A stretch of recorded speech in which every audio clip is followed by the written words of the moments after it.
Shoot a lower score. There's one rule.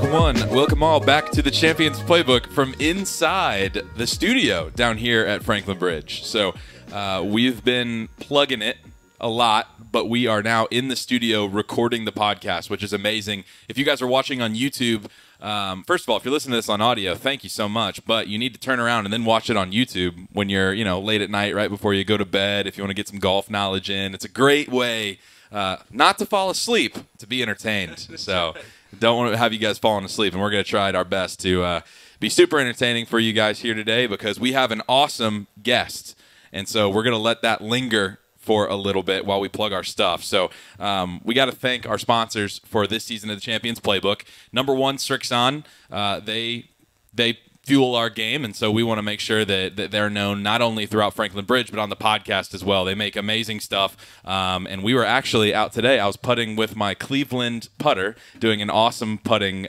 drill, which we'll talk about later in the podcast. Super short putter, that's right.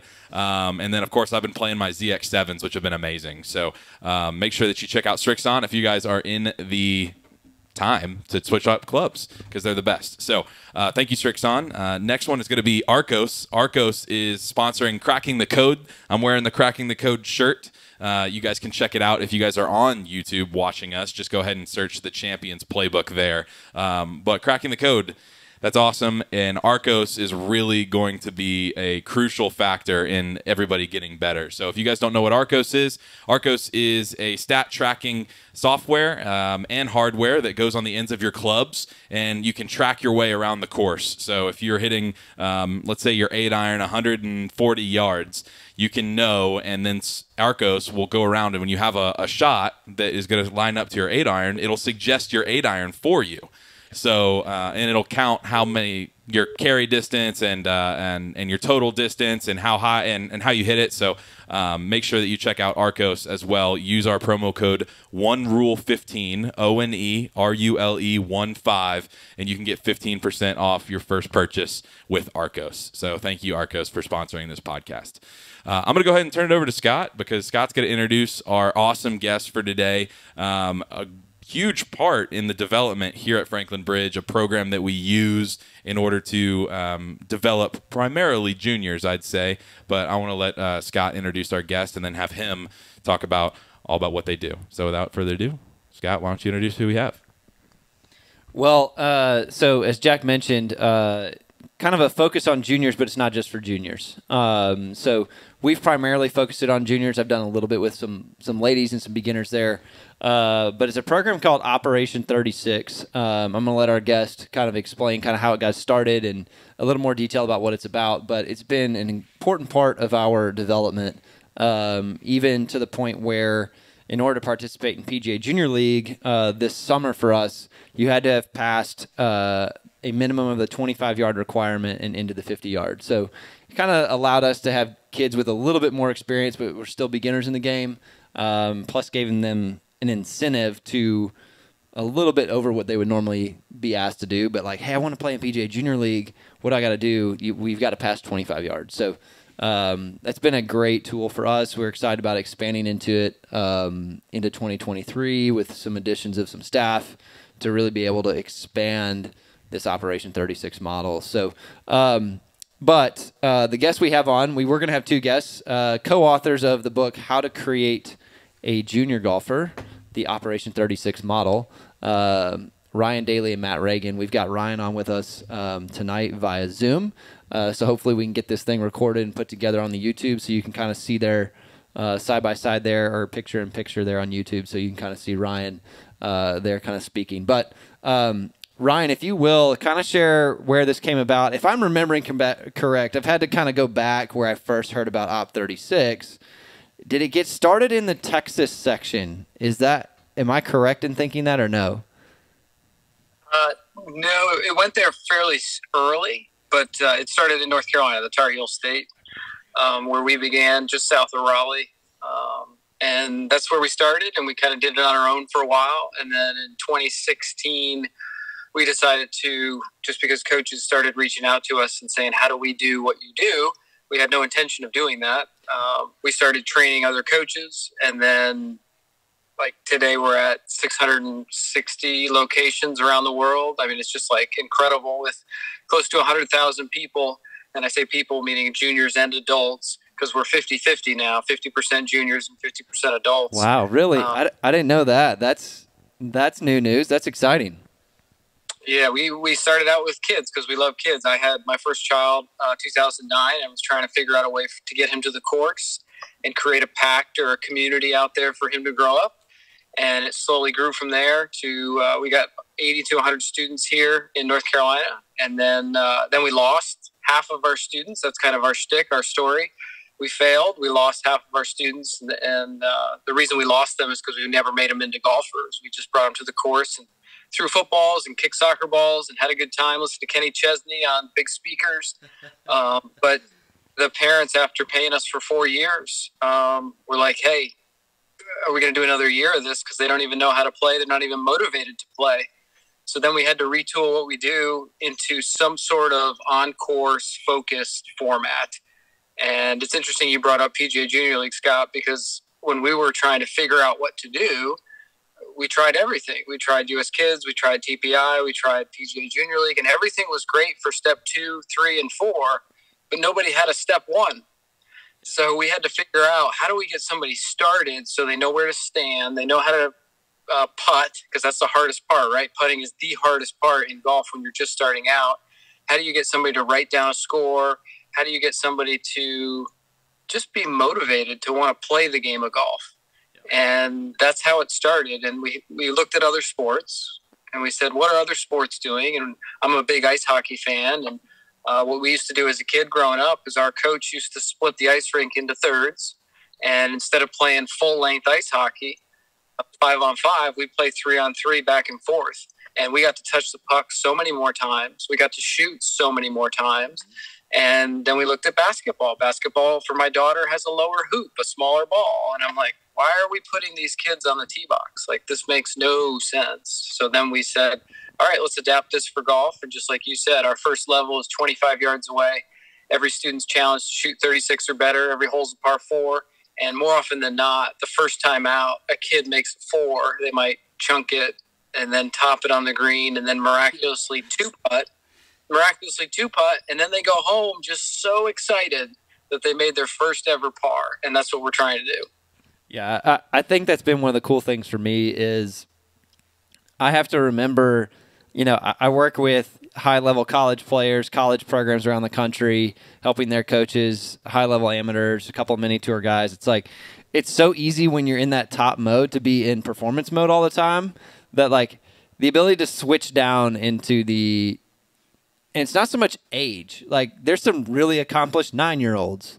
But you got some beginners. I've got a couple boys that are 13 and 14 years old that are in the program, and they're having to pass 25 and 50 yards, but they're getting to play, and we finished this fall. They're like, wait, we're done? Like, can we keep going? Typically, it's been, in my experience back when I was in Birmingham, was also, okay, well, we got them on the driving range. That's cool for 6 weeks or for a week-long thing, and you don't ever see them come back because, like, why? Like, they don't know how to play the game. So I think it's really neat that the model that you have together for it.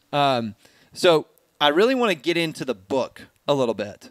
And I love that you wrote a book. I think books are fantastic. I've written two myself. I think we've kind of lost this idea of, like, reading's a good thing. We're so used to just consuming all the time instead of sitting down and being intentional and, like, understanding. Parents always ask, like, well, what do I do with my 3-year-olds? Like, well, I don't have a program yet for them, but we're coming on that. Actually, just go out and have some fun with your kid.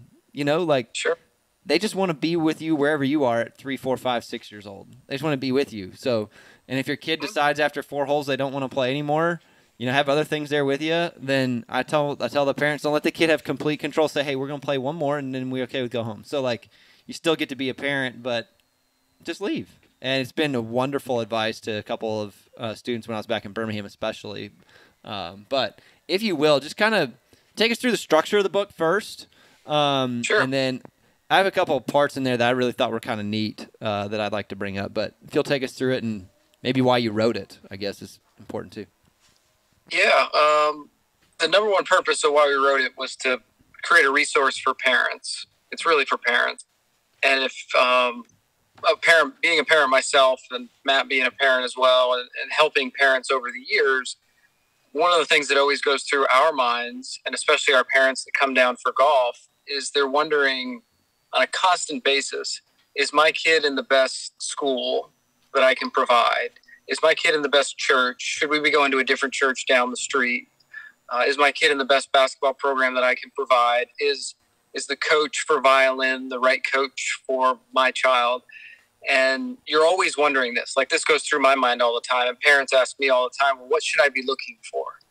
And so after doing this for Matt and I have combined 35 years of experience, like, we have ideas. We're just like, all right, let's put it down on a piece of paper and see how far it goes. And 3 years ago, we started the book. It got to 400 pages. And then our editor, after 3 years, said, you can't put out a 400-page book for parents. Yeah, I know that. And so she pared it down to 125. So now in about 2 to 3 hours, a parent can read this, and they'll be armed with the knowledge and understanding of what to look for and also what not to look for when they're trying to find the best program possible to develop a love of playing the game of golf. And I just want to sit on that term for a while. Love of playing the game of golf. So then your child will be like, hey, Dad, let's go play golf today. I want to go on the golf course. And that's what we're trying to create, is a love for that. Like my boys yesterday, they were like, Dad, let's go play golf today. So we went out, we walked 9 holes, we had a blast, and they dictate the challenge, which is kind of interesting, right? So like one boy, my oldest, decided to start at 200. The other one, my younger one, decided to start at 100. And when we play casually, they just go back and forth on the yardages based on how they're playing that day. So then if they're playing really good, then they keep moving back. If they're lacking confidence and like topping the ball that day, they'll move forward. But we'll finish in an hour and a half. We'll have a nice, hot dog and French fries after. And when they actually play in their 9-hole event in Op 36, they'll play from their yardage, the whole 9 holes. But I think this gives parents a little bit of knowledge and understanding of what to do on the course with them. And then also, when you're comparing 2 schools or 2 churches or 2 golf coaches, what do you really want to look for when you're bringing your son or daughter into the game? And that's really the main purpose. And then 400 pages would have been a lot for somebody to digest. That's great. So good. Brian, I got a question for you before we kind of dive into some specifics in the book. My question is, why do you think this hasn't existed before? It seems like such a logical way to get into the game. Yet, and in some ways, it exists in current golf. You play, the blue tees versus the gold tees versus the white tees based on your skill level. But why do you think that it took us so long to find this? I mean, I'm even going to call it just an abstract way of approaching the game because it hasn't been done before. Why has it taken so long? And talk us through that initial success when people started really giving you great feedback. Sure. I would say a disclaimer, we aren't the first to ever do this. Like if you're a golf historian, you love reading golf books like I do. Harvey Penick and his little red book says if you're a beginner, you should start close to the hole and then move back. So like we didn't create the concept. There's other really good coaches who have come up to us after seminars and said, hey, I've been doing this for 25 years, starting at the hole, moving back. So by no means are we claiming that we started this. But what we did is we branded it and we marketed it that it's cool and it's okay and it's encouraged to start close to the hole and move back. And there's always a greater purpose. So there's a big goal. You're trying to shoot 36. But as we all know, they're not going to shoot 36 the first time. The average score of everybody in the program when they start 25 yards away, if they're actually a beginner, is 48. So when somebody starts at 48, for them to go from 48 to 36, they're not going to do that in one round, right? So our mantra is always one stroke better every time. So if Scott came off the course and he shot a 48, I'd just say to him, hey, Scott, do you think you can get one stroke better? And he'd be like, yeah. And I'd be like, well, how do you think you can? He said, well, my putting, I need to work on that. I said, all right, go work on your putting. We'll see you next weekend. And then he comes back and he shoots a 45, and you just slowly go small steps at a time, Jack, which I think is the secret sauce to our success is we're just trying to go small chunk, small chunk, small chunk. And then if somebody wants to make this game really hard, they can do this for 10 years and get all the way to the back tees. And shooting 36 from the back tees is pretty challenging. But to your second question, which is the feedback that we got, there's some great stories about this. But when we first came up with the idea in 2015 was when we started the playing component. We didn't really know what we were doing. So we took our 40 students we had left and we said, here's the idea that we have. 25, 50, 100, 150, 200 red tees, all the way back to black tees. The goal is to shoot 36. We asked the students, we said, what yardage do you think you can beat 36 at? And that was a complete disaster because they all chose yardages that were way above their challenge point. So the kids went out from like 200 yards and shot 58, right? Kid went out from 150 and shot 57. And then we were like, all right, you need to go back a yardage. So then they went to 150 and 100. That was still too hard. And after like a month of doing that, we were like, all right, scrap that idea. Let's go look at some of the other sports and see what they do. And we went to a karate place and everybody starts in white belt, right? Like you don't start in the middle belt. Everybody starts like, even if you're an adult, you start in white belt. So we're like, all right, everybody starts 25. And once we did that is when the light bulb came on because every single person coming off the course had a smile and every person was excited. They might not have beaten 36, but they came in with hope. And they had the hope that they could actually do it and beat the yardage. And, I mean, myself included, whenever I lose hope with something, I don't even want to do it. So the secret sauce for us was figuring out how to start everybody at 25 versus giving them a choice. Totally. And golf is one of those games where you hit one amazing shot and it just keeps you coming back, right? We're kind of exercising a similar principle, just at in a more constructive way. Would you agree? Yeah, 100%. 100%. And I mean, I think you have to be mature enough in your golf game to appreciate that one good shot enough that it gives you enough motivation to come back. And I believe a beginner doesn't have the maturity yet, and they need to be able to write down a score that's respectable enough that they can go home and tell dad, who's reading the newspaper, hey, Dad, I shot a 38 today. And dad's like, what? I've never shot a 38. How'd you shoot a 38, son? Yeah. And the kid's super excited. And he comes to class the next week, Coach Ryan, I need to beat 36. My dad's never shot 36 before. What do I need to do? And I look at his stats, and I'm like, all right, well, you had 22 putts this weekend. We need to work on your putting. I don't like to practice putting. So, well, if you want to beat 36, you got to practice your putting because you hit every green. And they're like, okay, I'll practice putting. And they go practice putting. They beat 36, and they get that, jolt of motivation and inspiration. They're ready for 50 yards. And then they're ready for junior league when it comes that summer. And then they're off and running for private lessons, and then high school, and then college. And just back to our beginning point, all we are is step one. Like there's already step 2, 3, 4, 5. There's some wonderful programs out there, but we just happened to get lucky enough that we came along when there wasn't a really good first step yet. So what's really cool about this model is, so I came up here to start on my own during COVID year. So I've been teaching for 10 years, and I got to kick a junior program off in the middle of COVID, come up April 1.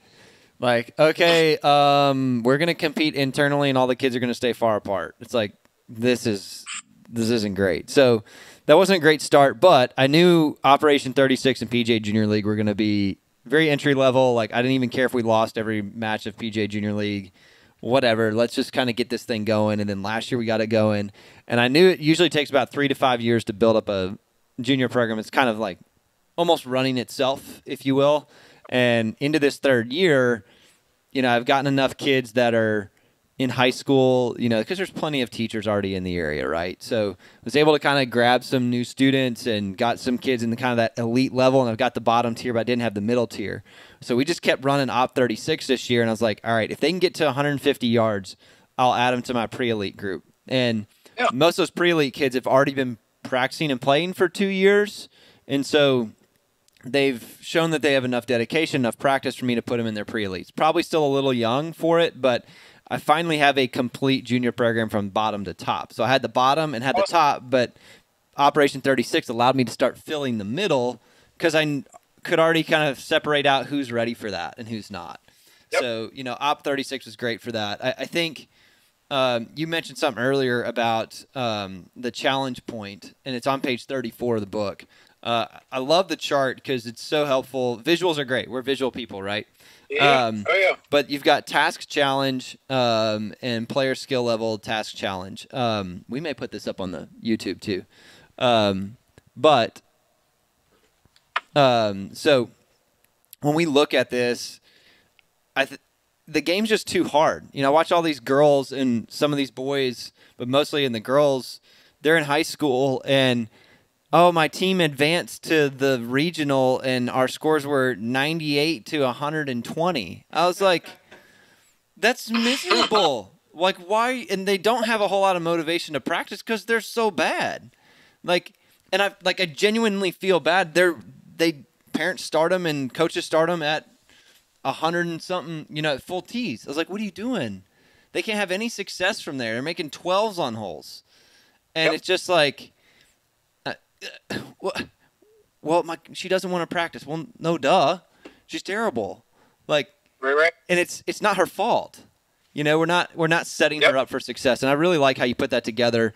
If you'll explain that challenge point a little bit, it'd be awesome because you mentioned it there. I thought it was great. Yeah, absolutely. And I would say school teachers do a wonderful job of this, right? Music teachers do a wonderful job of this. This was just karate teachers do a wonderful job of this. We just adapted it for golf, and all it says is that there's a certain skill level that somebody has, whatever that is, and then there's a task, whether it's a easy, medium, or hard task. And what you're trying to do as the coach is you're trying to make sure that you don't have them on the fringes. So, like, if you give somebody something really, really hard to do, they're going to get so frustrated that they're not going to want to do it. And that was us putting the kids at the tee box. It was also us putting them. We did carry distance for tee boxes at one point too. And a pretty good story on that was interesting. We had a kid, Jed, I'll never forget him. Fantastic guy. He came in Army cargo pants to class every week. He had a 2-liter of Mountain Dew. He had a 2-liter of Mountain Dew in his pocket every time that he came. Great guy. And on TrackMan, he carried it 245. Now, it wasn't straight. It was like at a 45-degree angle to the right. But based on his yardage, he had to play from the white tees on our course. So we went out to the course, and he just pumped ball after ball into the trees. And he just walked off. He said, I don't want to play golf. So that he was over-challenged. Now, the other end of that is to under-challenge somebody and make it too easy. So, like, if we went and asked Jack, hey, Jack, let's see how many one-foot putts you can make in a row. Like, I would think that after a while of making 1-foot putts, you'd be like, this is ridiculous. I don't want to do this anymore. So as a coach, as a golf coach, what we're trying to do, any coach, as a parent, you're trying to give them a challenge point that is just above, as close as you can, just above their current skill level. And it gives them a little bit of taste of victory, but it also gives them a little bit of taste of defeat or struggle. We call it struggling on purpose. I think that's a Trevor Reagan term, struggling on purpose, to see, you know what, if I work just a little bit harder and get one stroke better, I'm going to achieve whatever my goal is. Now, Op 36, starting at 25 yards and then 50, most of the time, it's pretty close to the right challenge for a beginner. In some cases where somebody's a little bit more coordinated, they might play baseball or basketball or tennis or hockey, it's a little under their challenge and they beat 36 right away, which is okay. They beat 36 from 25 in their first attempt. They go right to 50 yards. If anything, what we found is we want to err on the side of under-challenging them slightly on the golf course and actually giving them the steering wheel to figure out how hard they want to make this thing. And then when they get to 50, 100's pretty hard. Like for a beginner golfer, when they get to 100 yards, they actually have to start hinging their wrists. They have to make decent contact. They have to hit it somewhat straight. And they most of the time have to two-putt. So 100 yards is pretty darn hard. We've had some students that it's taken them 30, 40, 50 attempts to get through 100 yards. 150 is pretty hard. 200 is a really tough one as well. And I would have never have thought that when we first started, I would have kind of laughed at it and go, 100's a piece of cake. Come on, you just hit a wedge on the green. But for these people that have never, had a decent grip and seen a decent ball flight, making a 4 from 100 yards is pretty darn hard. I feel like a lot of the times I came from a baseball background, so I've been seeing ball flights, whether or not that's a baseball or a golf ball, my whole life, right? And so, but when you said that last sentence, a light bulb went off in my brain, and I was like, "Holy cow!" I'm like, this Op 36 stuff, like it seems, especially to an athlete that's been an athlete for a very long time, you're like, "Oh yeah, 50 yards, that's cake." But I never really put together the value of seeing decent ball flights from a short distance all the way back, because like you said, with the guy that was pumping balls into the trees, I realized how easy it was to give up if that's all you know. So I think in some ways too, just thinking back to kind of the origin of this whole theory, what I think is beautiful that you've done through the book is that you figured out this amazing way to facilitate this mindset into a concrete way that people can then figure out easily. It's a simple concept, but you've facilitated it, I mean, beautifully. So, and it's all based around confidence building, which I'm loving. Yeah, one of the other things I think is really neat that you kind of hit on there is, like, kids are actually really stinking smart. And if the skill is under challenging to them, if there's something to come right behind it, they will ask for it. So I've taken kids that are super beginners, and like an iron off the ground can be very challenging for any beginner. The amount of precision that's required is very high. And so like I'll have it on a low tee for some of my ladies, or even some of my adult men that are picking up the game for the first time and haven't really had any sports experience. And like they're like, "So when do I take the tee away?" I was like, "They'll tell you. The kid will tell you when he's ready to take the tee away. And they'll put it back in there if they struggle." I'm doing it with my 4 and my 6-year-old. Like, if they want to put it on the tee, they'll put it on the tee. If they don't, they don't. Like, and if they struggle off the ground, they'll put the tee back in there. Like, they know what to do if we start them small enough, and they have fun and have some success. And you guys have put that together in a format that I think is beautiful. There's an app that's built with it too, so like we can kind of track progress. And we haven't used it in its full capacity yet, partly because I don't have the bandwidth to do all of that with everything else we're doing. But it's been really kind of fun for several of the kids that are actually in my pre-elites this year. They've really used that app a lot, and so it's been really good for them to like get excited about it. They like putting in their practice and their score, and they like seeing points and all that. So I think one of the things like I'd like to kind of ask you about, since we're 50-50 for adults now, is how's this working for adults? How's it getting there? Like, what's been the feedback? Because, you typically think adults would tend to push back on something so simple or basic in concept. But I like pulling from page 32. This chapter was awesome, by the way. Dr. Jordan Peterson, who's super popular right now, but never solve someone's problem by removing from them the opportunity to solve the problem. That's theft. I'll protect you at the cost of your ability to protect yourself. That destroys people's adaptive competence. And it's something like I've pushed on our parents for my pre-elites and my elites this year. I said, for the next 4 months, I don't want you to teach them anything. Be their parent, be there for them. Let us do what we know how to do. I've got somebody on the golf course. I've got me on the swing, and we've got practice journals. And, like, let them struggle. We'll help them through it, but we're not going to solve it for them. And they're not going to solve a problem until they have a problem. And so you've got to let them have their problems. But I think this is a kind of an awesome quote to transition into, like, how have adults received it? My ladies seem to like it, but they kind of like, well, this is too simple. I have a few of them that are that way, that have played maybe a little longer. But how are other places doing it, and why is it so successful for adults? Sure. So once again, we didn't intend to get into the adult market. That was not our intention. One of the moms had tapped us on the back early on and said, "Hey, will you do this for us? I'm very frustrated. I want to play the game with my husband, but I don't know how to get started. And I've taken a few lessons on the driving range, and I still don't even know how to mark a golf ball and get it in the hole." We said, "All right, well, we'll try all this and see if this will work. Can you get a few of your friends in the area to come?" And they had 6 women showed up. And we're like, "Oh, my goodness, 6 women. All right. how do we do this? Do we do this differently than juniors? Okay, let's see what happens and let's make some adjustments.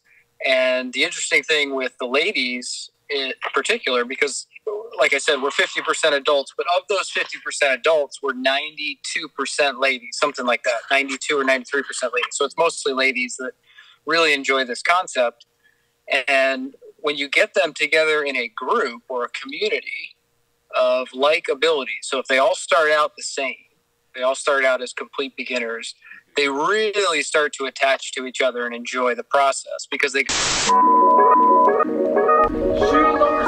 There's one rule! Come on. We're back here after some technical difficulties. We're going to continue with the question that was posed earlier. Ryan, do you remember where you were at in your thought process a little bit?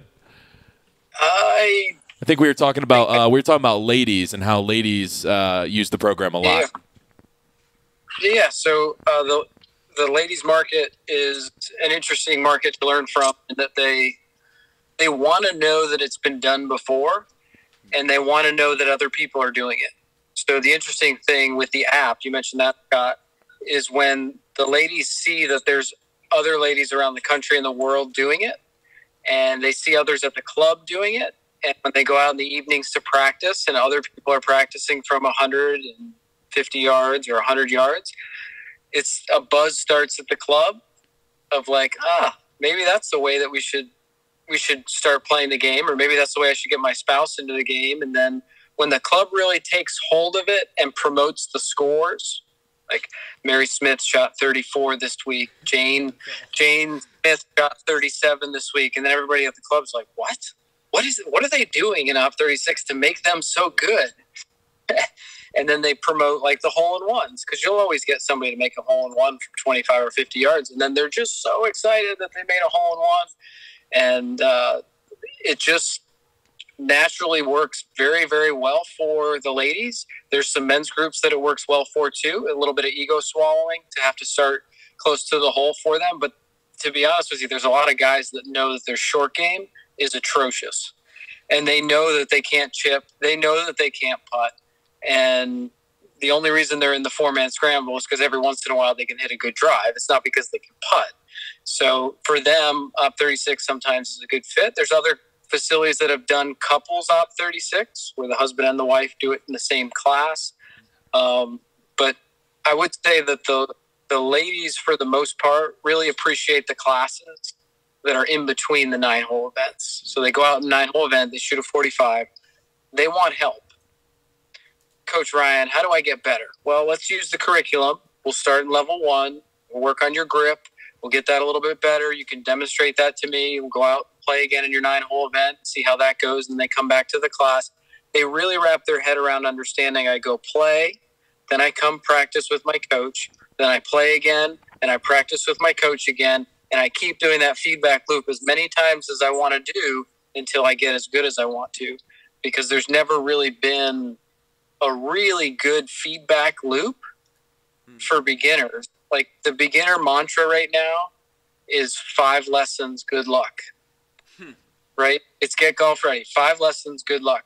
Versus if we had some sort of feedback loop where they play, practice, play, practice, play, practice, that might solve some of the challenges that we're having in getting some of the players that don't want to play or don't enjoy the game out.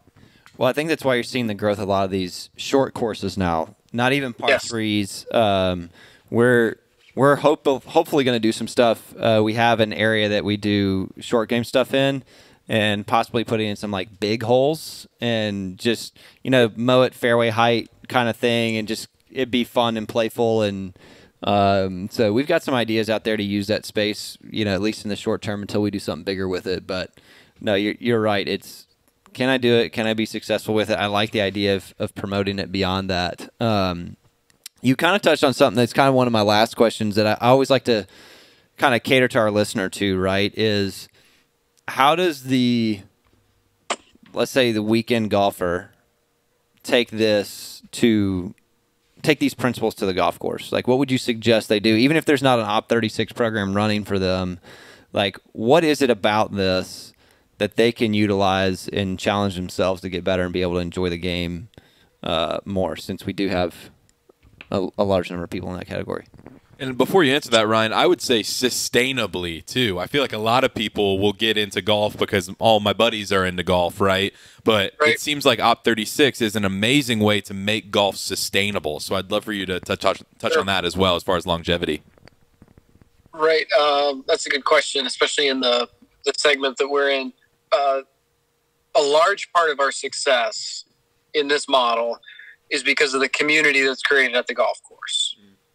Just like CrossFit, you wake up in the morning, you don't want to go, right? But your buddy's going to be there at 5:30, so you're going to get up and you're going to work out with it, right? So that's part of the reason why Op36 works is you get 30 or 40 people that have a 9-hole event on Saturday night. They have a tee time. They're going to show up. They're going to participate. And as you guys know, in golf, to get better at golf, you have to actually play golf. So the more often they play, the better they get. To try to do Op36 on your own, you can certainly do that. You just need a growth mindset. You need a mindset of, I'm here to learn and figure out what I need to work on, right? You can't go into it thinking you know everything. But I would say if you're on your own, let's say you're in South Dakota and you've got a 8-year-old son and you really want to get him into the game, go out 25 yards away from the center of the green, drop a ball, let him hit it on the green and try to get it in, right down a 6. Go to the second hole, 25 yards away, have him do it again. Don't say anything, right? Like you're trying to let them solve the problem. Like that's the biggest thing. Adaptive competence means you have the competence to make the adjustment to get it right. And if the parent solves that, I see it all the time in baseball. My one boy is in kind of semi-travel ball. And when the parents are yelling, you know, don't swing at the high ball. Don't swing at they're not allowing the kid to figure out what's going on. And in golf, I see that happen all the time where the kid takes out the 7-iron and the dad's like, no, this is a 5-iron. And you're like, well, you've just completely lost the learning experience that kid would have had by hitting a 7-iron short. Like you've done more harm by solving the problem for him than if you would have just let him hit the 7-iron short and let Scott, the coach, come over and go, hey, why do you think the 7-iron went short? And then the kid goes, oh, maybe it wasn't the right club. And then they start to figure out what's going on. So that kid in South Dakota, 25 yards away, play 9 holes with him, right down to 45, go have a hot dog and french fries, and ask him, how do you get one stroke better? That's it. And then come back next and do it again. This is back to like my fundamental understanding of when you look at like child development and psychology, like one of the things that makes kids so awesome is their ability to solve hard problems. They're actually better problem solvers than adults are. And parents step in too early and we actually coach that out of them. And so you have to let them sit in the struggle. And, you know, one of the things I enjoy telling parents about is, like, if I were to get out of golf for whatever reason, I would want to be a teacher of math. Like, that was my degree. Like, I'd want to teach math. And if I'm in high school, first day of class, I'm going to give you an exam. And it's going to count towards your grade. And parents are going to be like, what are you doing? My kid got a D-. I was like, good. I know where your kid is. Like, I need to know where they are. And guess what? They can solve it. And guess what? They also have a problem. And now they have to solve the problem. They're not being told, hey, you're just in this grade, you're smart. Well, you're not. They know they're not. Like, kids aren't stupid, and we continue to, we can make them stupid. Like, we can make it where they can't solve their own problems. And it's so much of an issue. Like, some of the consulting I'm doing for universities right now, I was like, you all are in every decision that they make on the golf course. It's like, well, I walk away and they struggle. I was like, they're struggling with you anyway. Like, let them struggle. And I know there's like, you know, my head's on a chopping block, but it's like, if you would do that for 6 months, your kids would get a whole lot better. And I love the way that Ryan's formulating the questions. It's like, what could you do to get one shot better? Give people the opportunity to try and do it themselves. And if they're wrong, they're wrong. Let them go try and let them see, you know, maybe that isn't it. I thought I need to chip it closer. Well, you 4-putt at every green, so there's that. But yeah. And the way I'll wrap it up too is the beauty from the parents is that if you approach teaching your child either golf or anything I think a lot of parents have some insecurities around, well, if I don't tell them what to do, they're not going to reach their full potential, right? I feel like that is something that a lot of parents might think, when in reality, if, like, let's say I had a parent who would ask questions in the Op 36 way, let's just say that, and the way that, Ryan, you've been phrasing them. I will look back on that, let's say when I turned 18, and I'll say, you know what, my dad taught me how to think instead of he taught me how to golf. He taught me how to think, and I think that's one of my biggest takeaways for a lot of people who are like, oh, college shouldn't exist anymore. You can just watch a YouTube video and learn whatever you want. It's like, no, because university for me taught me how to think. And I think that is a super, and I don't know if you'd agree with this, Ryan, I think that is a missing component to the way that a lot of new skills feel too daunting to a lot of people, whether that's an adult in their 50s or a child that's 7. And so I just think that that's a beautiful way that this not only teaches you how to gain confidence and be a better golfer, but it also teaches you how to think in ways as well. 100%. And to show empathy to parents, because, I mean, I struggle as a parent too, like our intention at home, like our purpose at home is to keep them safe, right? Like, when they're about to put their hand on the stove, like, I can do the Jordan Peterson and let him burn his hand, right? And he's learned, right?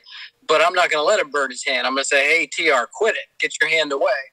But on the golf course or in a hobby or in violin or gymnastics or whatever they're doing, as a parent, you just need to take a quick pause, put a different hat on, and go, all right, I'm a cheerleader now. I'm just on the sidelines. I'm here to support them and love them no matter what. And there's some awesome parents out there.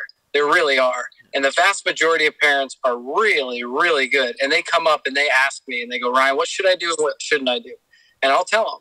Every once in a while you get a parent and they only do it because they love their kid, right? They're not doing it because they're purposely trying to ruin their experience. It's the only thing they know. They know, stop it. Get off the hot stove. Don't hit the 7-iron, hit the 5-iron. Right? Like that's what they know. So as coaches, a lot of times, and Scott, I'm sure you've had to do this too, it's just like showing them what to do, what not to do, what's productive, what's not productive. Hey, your son's here for a private lesson. Why don't you not stand over my shoulder? Why don't you go over there and hit 7-irons while we do the lesson over here? I think your son will be a little bit more relaxed. And I think the last chapter, I think it's chapter 9 and chapter 8 in the book, do a really good job of showing parents that the best thing that you can do is hug them and love them no matter what happens in the car ride home. And that ice cream and that French fry and that hot dog means a lot more to them than what they shot on the course.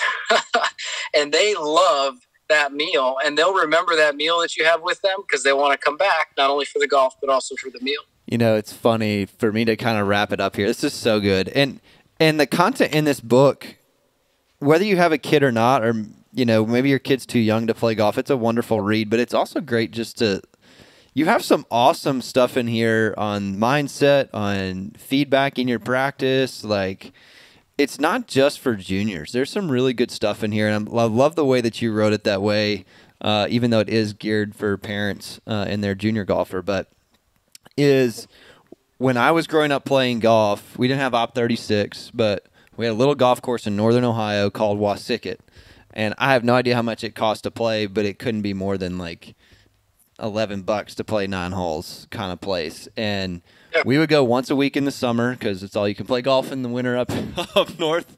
We go play once a week, and I don't remember what I shot ever. And remember, I was playing with my buddies, and we got hot dogs and a chip and a drink and a soft drink when we were done. 9 holes. That's all I remember. I have no idea. Like, we kept score, but like I don't remember if there's a scoreboard present. I don't know that it mattered, but you're right. I don't remember at all what I shot. I mean, me and a couple of my buddies, we practiced probably more than the other kids, and so we were a little ahead, but we played together all the time. So you're right. It's like, I think that's one of the reasons why I've enjoyed the game. I like that it's hard. I like that it's challenging. Yeah. And Op 36 gives you to learn how to have an appropriate level of challenge as you learn and play. So, asking what? Oh, Ryan, if you'll do this for us, what do you want to plug? I mean, we've got listeners all over the country. We just got notification that we're one of the top 25% podcasts in the country, in the world right now. So that's kind of exciting. That's awesome. Congrats, guys. But obviously, your book, like, where can people find it? Where can they learn more about Operation 36? Because we have people listening all over the world. So, Yeah. And is there anything new on the horizon you'd like to share with Op 36? Sure. So the book is live. It was live as of I can't remember the exact date, but it's on Amazon. You can type in "How to Create a Junior Golfer." It'll get you in 2 days. I think it's under $10, and somebody can read it in a couple hours. So that would probably be step one, just to read the book to see if somebody's interested. If they want to go to op36.golf, that's our website. If they're trying to find a program, they can click find a program in the top right. If there's nothing around them, there's a button at the bottom that says there's no programs around me, and that'll come directly to us. And we will reach out and ask if you want us to reach out to facilities in their area to see if they want to join in on Op 36. And the interesting thing is Op 36 is a wonderful platform for people to learn how to play the game, but it's also a wonderful opportunity for a young instructor if they're trying to create, like you were saying, after COVID, a base of students and revenue. It's a wonderful opportunity for them because they can attach to the brand, right? Like they can get Op 36 branding, and they can put the books in the pro shop, and then people will immediately come in and give them credibility and sign up, and they can create a business. They can create a business for them, which is really, really neat. In terms of on the horizon, it only took us 3 years to write the book. I'm not sure if another book's coming pretty soon, but yeah, I mean, we're just trying as best as we can to help people fall in love with the game. I think there's an inherent goal at some point for somebody to excel at the game to a level where they could win a major championship someday and say, hey, I started the game from 25 yards away. That would be kind of cool. We've got some kids that have been in the program for 10, 12 years. There's a couple stories in the book where they're now playing in college. They started out with us as complete beginners. Interesting story in the back of one boy who's been with us for 10 years. He's now shooting in the 60s in junior tournaments, top 30 in the state. And I asked him the other day, I said, Michael, do you get nervous when you shoot these low scores? And he said, no, he calls me Mr. Daly. He said, no, Mr. Daly, I've been shooting low scores my whole life. That's so good. Because he started at 25 yards and was shooting like 38s and 39s. I shot like 70s for 9 holes when I started. So anytime I get 2-3 under, I get a little bit nervous. I get a little fidgety. But he's been shooting low scores his whole life. So that's kind of the goal on the horizon. And then now that we're owned by Golf Genius, that gives us a lot more ability to expand our technology, to make the app better and better and better, connect communities better, which we need to do a better job of. So like if there's a junior at your place, Scott, connect them with a junior in North Carolina, maybe not pen pals, but connect them so they know each other and they see each other. They can motivate each other. And then maybe someday they'll play against each other, and just try to connect them would be a cool way to do that. Well, Ryan, man, like, thanks so much for coming on. We really appreciate it. I think that you've just not only created or facilitated a system that is really going to be known worldwide, but it's just amazing how many different avenues you can go down with this principle. And so we really appreciate you coming on. Guys, again, if you guys want to check out How to Create a Junior Golfer, make sure to check it out on Amazon. Ryan, thanks so much for coming on, man. We really appreciate you. Sure, absolutely. Thanks for having me on. I appreciate it. I do want to give a shout out to Matt Reagan, co-author, co-founder. Didn't get a chance to be on here with me today, but he's been instrumental in the last 13 years we've been at this, trying to figure it out. So I appreciate you guys taking the time to have us on. Let us tell our story. We love it. Thanks for having us, man. As always, you can go check out Srixon and Arccos as well. We'll use our promo code OneRule15 for Arccos as well. And also go and buy How to Create a Junior Golfer by Ryan and Matt. So, y'all, thanks so much. From Scott and Jack in here in the studio here at Franklin Bridge. We'll see you on the next one. Peace.